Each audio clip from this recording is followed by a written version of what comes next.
ليه الزوجة مش عارفة تعيش مع جوزها ومش مرتاحة في حياتها، والراجل بيبقى متجوز 2 و3 و4 وبيدور على الحرام؟ ليه العيال مراكبها عفاريت في البيوت؟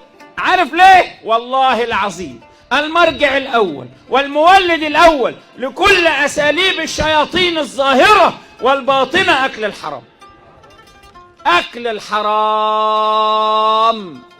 وطبعا أنا لما أقول أكل الحرام تلاقي الواحد عمال يقول لك سلم يا رب، استر يا رب. قال يعني هو مش تبعنا. هنقف عند معترك خطير.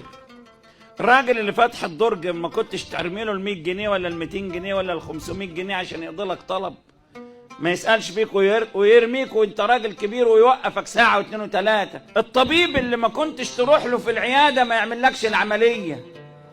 المحامي اللي ياخد الفلوس منك وما يعملكش الشغل.